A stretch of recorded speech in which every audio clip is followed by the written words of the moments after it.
Do not be afraid to tell somebody what you are worth. Tell them. Tell them not to treat you like that H2O from that nasty public water fountain, but to treat you like you a bottle of ice water that comes from the crevices of a Switzerland mountain. Tell them not to love you for your head, but to love you for what's inside your head. You see, no man can mentally fuck you, especially if the intellect is a version with Ninja Turtle draws on.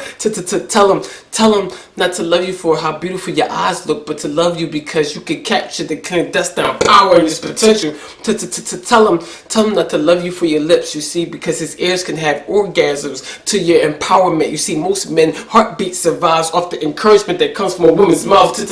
Tell them not to love you for your legs, because see, your calf muscles are strong because you had to walk on the carcass of men who thought that high heels reflect weaknesses.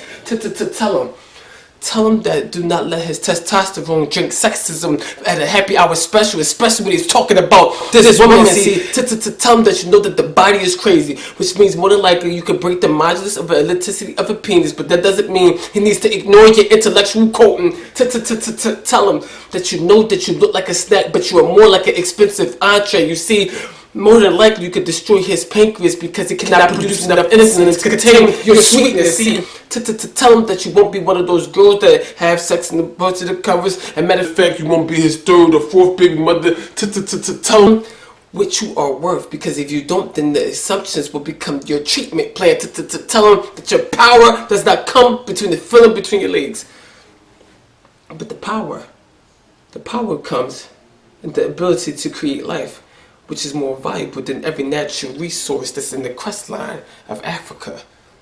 Tell him. My name is Ambition the Poet. Tell him.